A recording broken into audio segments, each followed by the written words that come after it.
여러분 반갑습니다. 부임한 지 한 달이 됐는데 이렇게 만나는 게 처음이네요.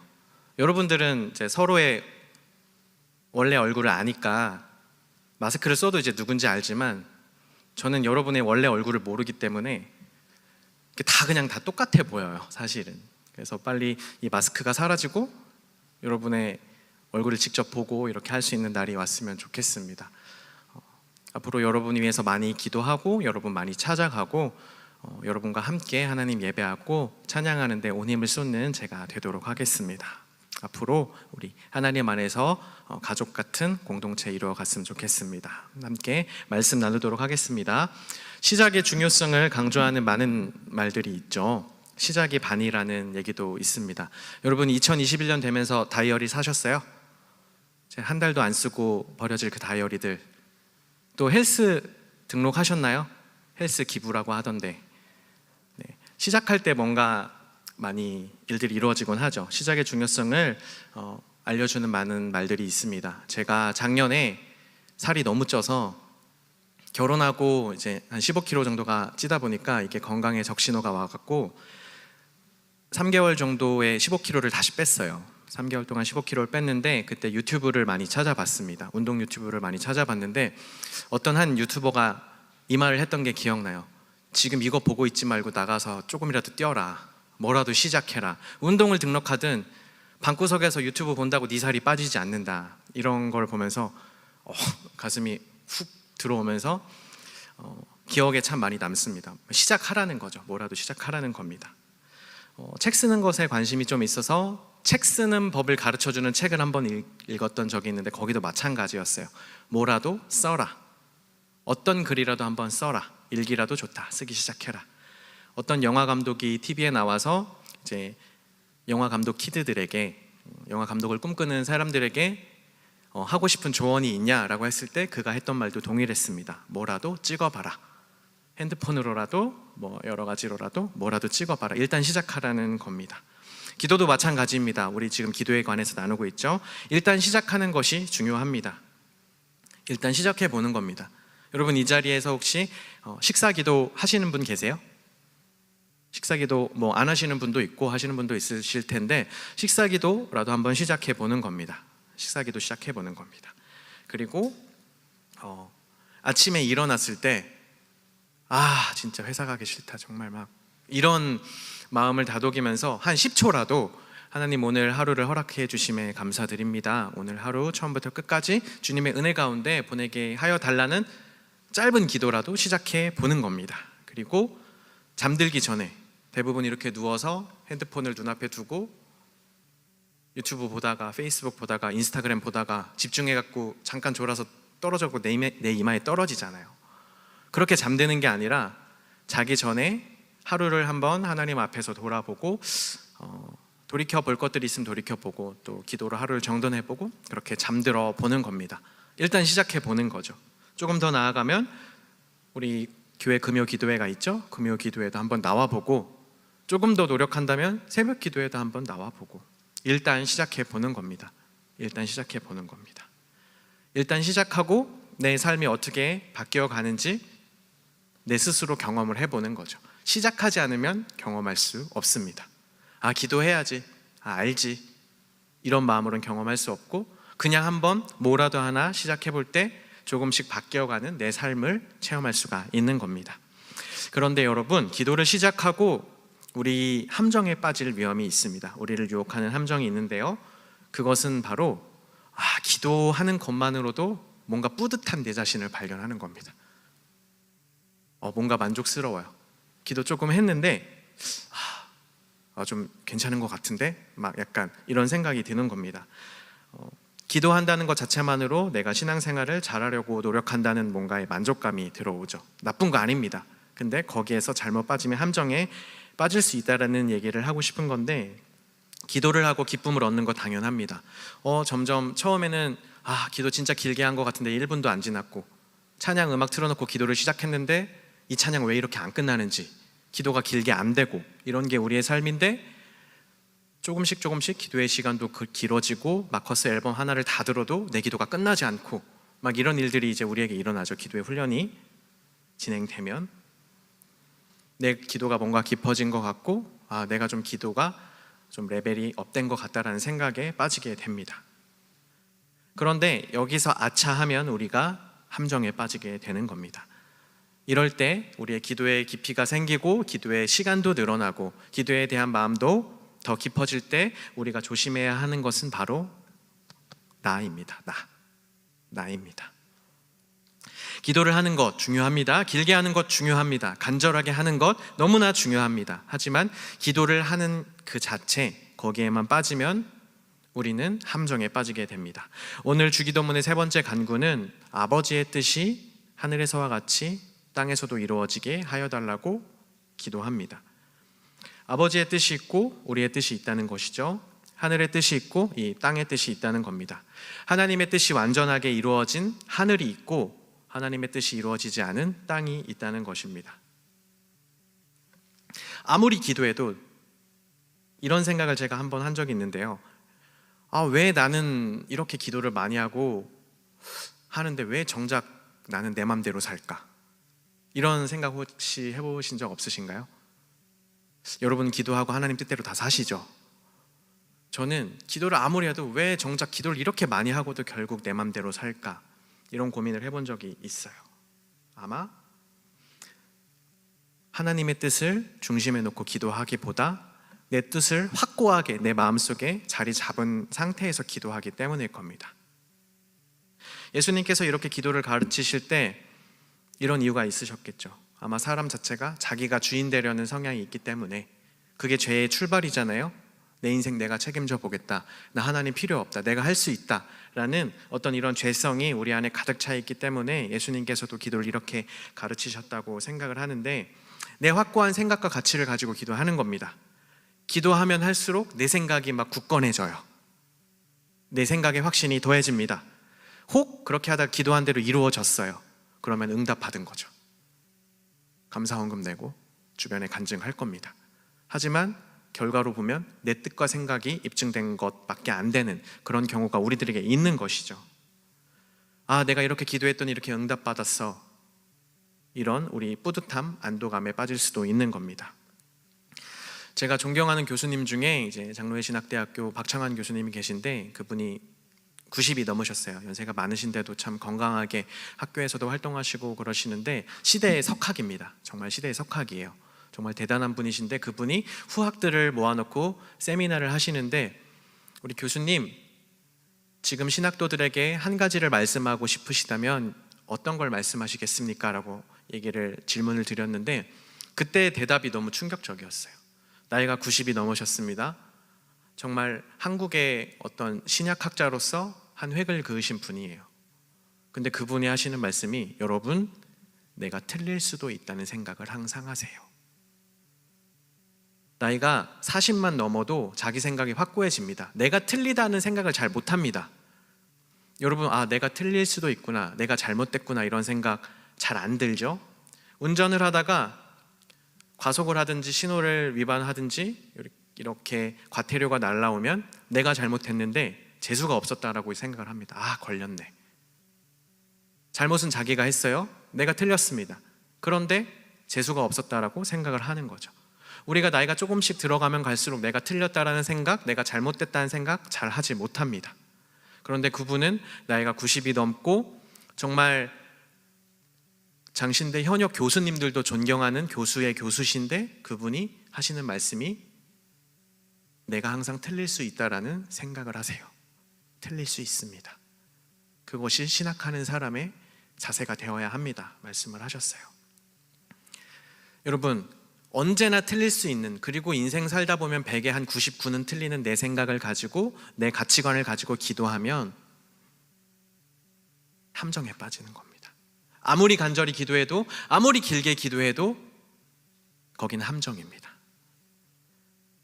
내 뜻이 아니라 아버지의 뜻이 하늘에서와 같이 땅에서도 이루어지게 해달라는 오늘 예수님께서 가르쳐 주시는 이 기도는 지금 이 안에, 내 안에 지금 무엇이 들어있나, 나는 지금 무엇을 꽉 붙잡고 기도하고 있나, 그것을 돌이켜보게 하는 것입니다. 여러분 기도 많이 하십니까? 많이 하시죠? 그런데 그 기도의 중심에 무엇이 있는지 한번 생각해 보았으면 좋겠습니다.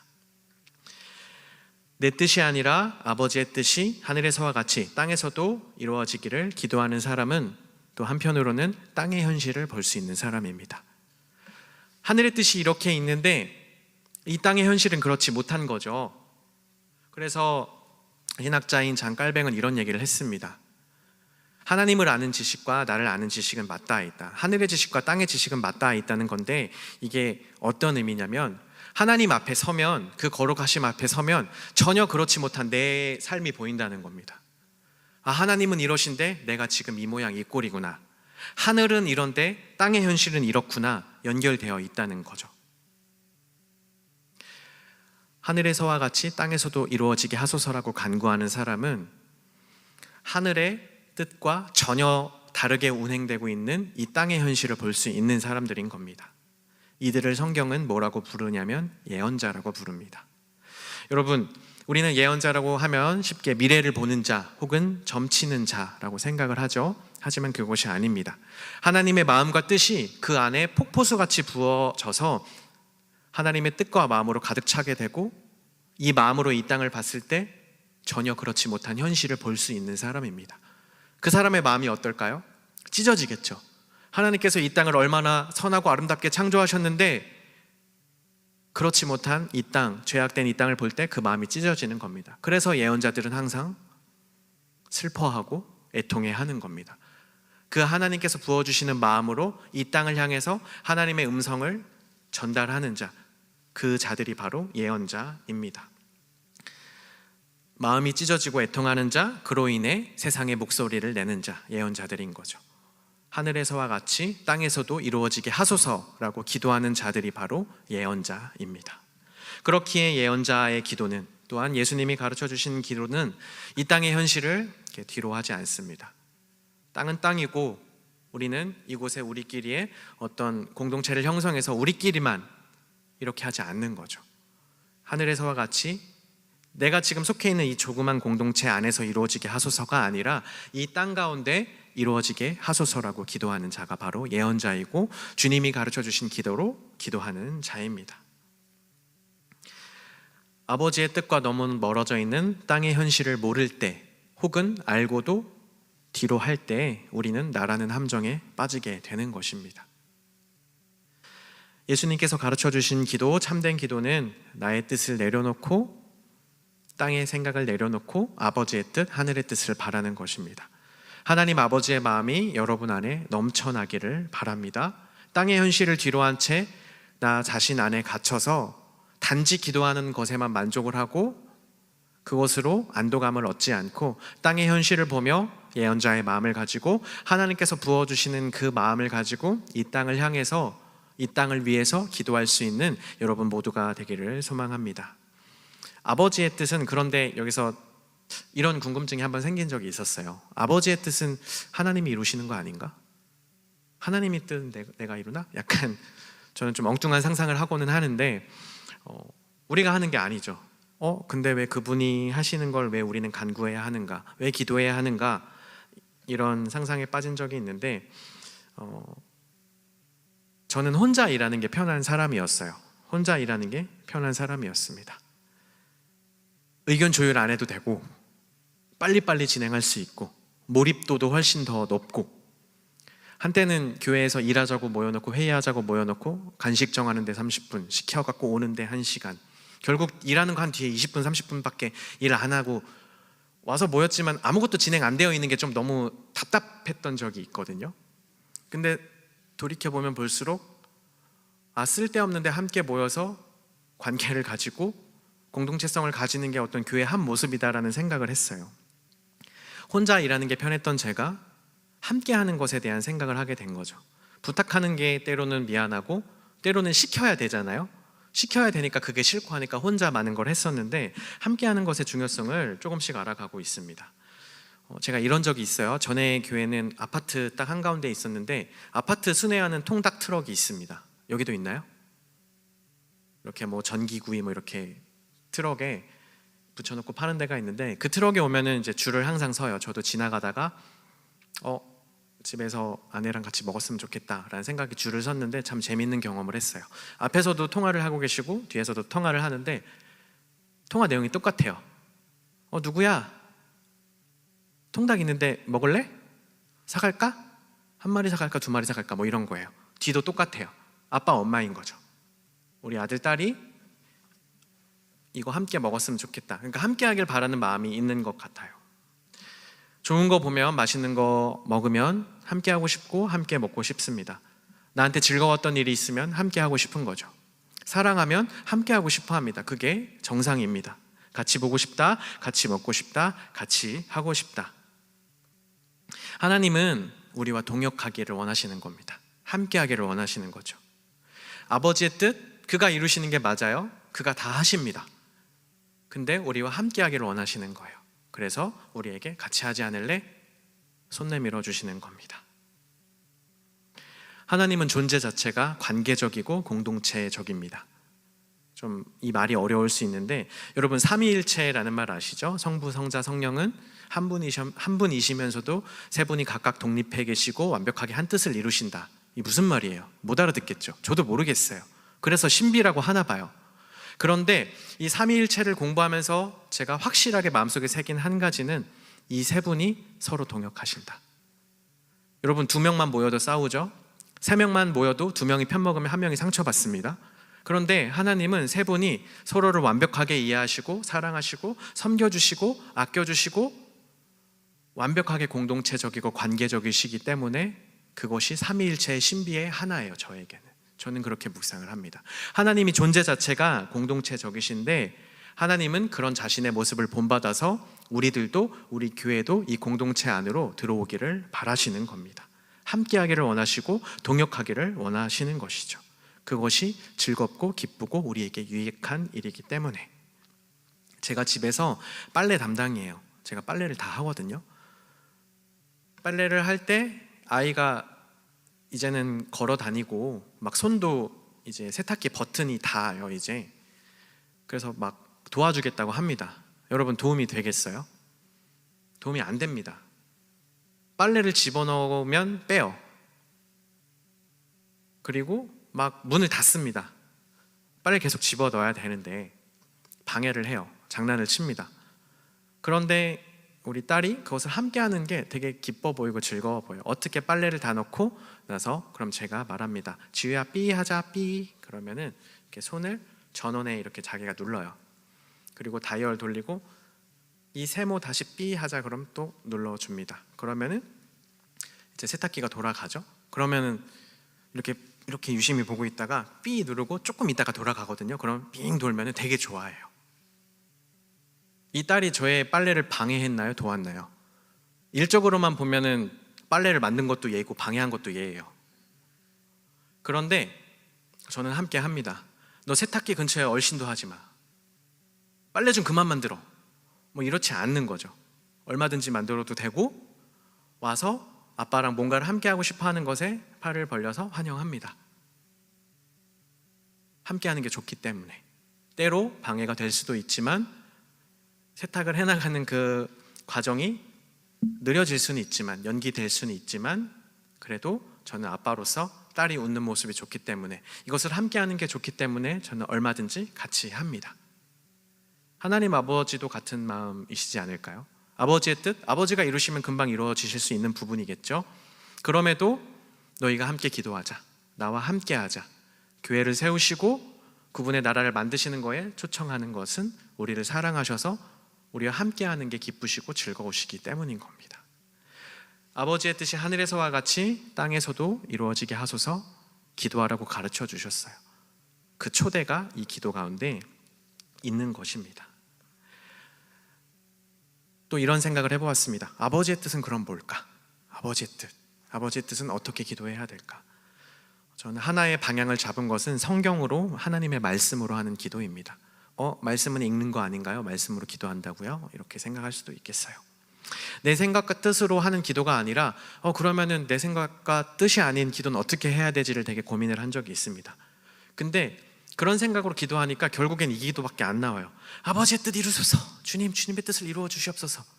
이 기도 말고 다른 뜻이 안 나오는 겁니다. 다른 기도가 안 나오는 거예요. 그래서 기도의 방향을 잘 잡기 위해서 고민을 하면서 기도를 하던 중 하나님의 말씀, 성경으로 하는 기도가 하나님의 뜻으로 하는 기도 맞다라는 생각을 하게 되었습니다. 이런 적이 있어요. 전에 교회에서 기도회를 하다가 한 청년이 이렇게 꽝 하고 고꾸라졌어요. 이제 너무 기도에 몰입하고 그 마음에 눌린 게 많았던지 기도하다가 자기의 어떤 몸을 주체하지 못하고 이런 장의자였는데 바닥으로 이렇게 떨어진 거예요. 기도회가 끝나고 한참을 지나도 여기서 일어나지 못하는 겁니다. 그때 이제 수요 기도회였는데 어른들이 다 가시고 담임 목사님 오셔서 기도해 주시고, 이제 제가 그 청년의 담당이었기 때문에 거기에 있고 또 그 청년의 선배 한 명이 거기에 있었어요. 옆에서 계속 기도를 했습니다. 못 일어나요. 못 일어납니다. 그런데 하나님께서 그때 문득 저의 마음에 말씀을 주셨어요. 어떤 성경 한 구절을 생각나게 하시고 그 성경 구절을 계속해서 선포하면서 말씀으로 기도를 했습니다. 그러면서 또 다짐했어요. 하나님, 이 청년한테 힘을 주셔서 이 다리로 일어서고 이 마음으로 일어설 때까지 저 여기서 안 일어나겠습니다. 제가 이 청년 부축해서 나갈 수도 있겠지만 하나님, 주님께서 힘 주셔서 일어나게 해주세요. 저 말씀으로 기도합니다. 이렇게 기도를 했습니다. 한 10분 정도 그렇게 기도를 했는데 이 청년이 이제 마음이 정돈이 됐나 봐요. 갑자기 씩 웃더니 저한테 이래요. 그때 전도사였거든요. 전도사님, 다리가 안 움직여요. 다리가 너무 저려요. 막 이렇게 얘기하는 거예요. 그러면서 이제 회복이 됐는지 안 됐는지 이렇게 약간 왔다 갔다 하면서 그 입술에서 이런 고백이 나오는 걸 들었습니다. 하나님, 통치해 주심에 감사합니다. 하나님, 다스려 주심에 감사합니다. 이 고백이 흘러나오고 그 청년은 이제 잘 일어나서 집으로 스스로 걸어갔습니다. 그때부터 저는 말씀으로 하는 기도가 얼마나 중요한지를 깨닫게 된 것 같아요. 말씀 하나를 붙잡고 기도하는 겁니다. 이 뜻을 알게 해달라고. 여러분, 하나님의 말씀 성경은 그저 지식이 아닙니다. 역사 기록이 아닙니다. 이 말씀 안에 하나님의 그 절절한 마음이 담겨 있는 거예요. 그래서 이 말씀 하나를 가지고 계속해서 묵상하고 아버지의 뜻이 이 안에 담겨 있다고 하는데, 하나님 지금 어떤 마음이세요? 이 말씀을 읽게 하시는 하나님 아버지, 지금 저에게 어떤 마음을 주고자 하시는 겁니까? 계속해서 물으면서 말씀 하나를 붙잡고 계속해서 기도할 때 어느 순간 하나님의 말씀이, 하나님의 마음과 뜻이, 그 생각이, 하나님의 감정들이 내 안으로 폭포수같이 흘러 들어오는 때가 있습니다. 여러분도 경험하셨을 것이라고 생각을 하는데, 이 말씀 하나 붙잡고 씨름을 하다가 하나님의 마음이 내 안에 막 몰려 들어오는 거죠. 그러면 그때부터 시야가 달라집니다. 생각이 달라집니다. 마음 자체가 달라집니다. 그 마음으로 기도하는 겁니다. 하나님의 뜻이 내 안에 충만해서, 하나님의 말씀이 내 안에 가득해서 그것을 가지고 기도하는 겁니다. 무작정 하나님의 뜻 이루소서, 아버지의 뜻을 이루어 주시옵소서, 무작정 이렇게 기도하는 게 아니라 하나님의 말씀을 가지고 이 말씀 안에 하나님은 지금 어떤 마음이실까? 이 세대를 바라보는, 이 땅의 현실을 바라보는 하나님은 과연 어떤 마음이실까? 그것을 궁금해하며 물으며 기도하는 겁니다. 그 마음을 알아서 그 뜻에 합하여 기도하는 사람, 그 사람이 바로 하나님의 자녀입니다. 하나님의 자녀입니다. 말씀 속에 있는 하나님의 마음이, 그 미어터지는 하나님의 마음이, 그 절절한 마음이 흘러 들어와서 하나님의 슬픔, 애통함이 내 안에도 넘쳐서 내 눈에도 눈물이 흐르고 기도할 수밖에 없는 자가 되는 것, 그 자가 바로 하나님의 자녀입니다. 하나님의 뜻이, 하늘의 뜻이 이 땅 가운데 이루어지기를 간절히 바라며 그 눈물 가운데 동참하는 사람, 하나님 아버지의 마음을 알아서 함께 기도하는 사람, 그 사람이 바로 하나님의 자녀입니다. 우리는 성령 충만하기를 기도합니다. 많이 간구합니다. 이전에는 방언하면 성령 충만 받은 거다, 뭐 이런 얘기도 있었었죠. 성령 충만이 뭔가요? 여러분이 생각하는 성령 충만이 뭡니까? 이미지가 여러 가지가 나올 수 있죠. 끊어지지 않고 기도를 막 술술 하는 사람, 아니면 다른 식으로는 뭐 하나님의 능력이 그에게서 나타나는 것, 뭐 이런 쪽으로 생각할 수도 있겠고, 여러 가지 생각이 가능하겠지만 그런 것들이 성령 충만함의 전부라고 할 수 없습니다. 성령 충만은 하나님의 마음으로 가득 차는 겁니다. 하나님께서 눈물을 흘리실 때 나도 눈물 흐르고, 하나님의 마음이 이쪽을 향해 있을 때 나의 마음도 이쪽을 향하고, 하나님의 마음이 내 안에 차고 넘치는 것, 그것이 성령 충만입니다. 하나님은 그런 자녀가 되기를 바라시는 거죠. 아버지의 마음을 아는 자녀가 되기를 바라시는 겁니다. 하나님께서 마음 아프실 때 내 마음도 아프고, 그 마음 알아서 나 또한 더 기도하고 이 땅의 현실을 외면하지 않는 것, 그가 바로 하나님의 자녀이고 성령 충만한 자인 것입니다. 우리 기도할 때 아버지의 마음을 아는 자녀가 되게 해달라고 기도합시다.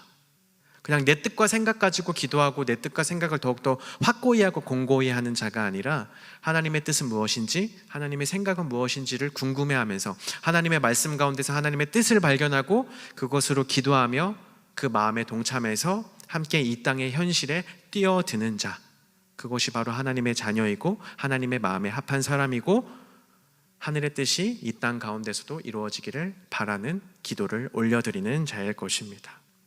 여러분, 이런 청년들 되시기를 소망합니다. 하나님의 마음을 아는 청년들 되시기를 소망합니다. 아버지의 안타까움, 눈물, 슬픔, 기쁨이 여러분 안에 함께 느껴지기를 소망합니다. 참 성령 충만한 청년 되시기를 소망합니다. 기도하겠습니다. 하나님 아버지, 우리들에게 참 성령 충만을 허락하여 주시옵소서. 땅의 현실을 뒤로하지 않고 이 땅의 현실을 보시며 눈물 흘리시는 아버지의 마음이 우리 안에도 차고 넘치게 하여 주시옵소서. 하나님 아버지의 마음에 합한 자가 되게 하여 주시옵소서. 하늘에서와 같이 땅에서도 하나님의 뜻이 이루어지기를 간절히 간구하는 예언자적인 기도를 올려드리고 주님이 가르쳐 주신 기도를 올려드리는 청년들 되게 하여 주시옵소서. 예수 그리스도의 이름으로 기도드립니다. 아멘.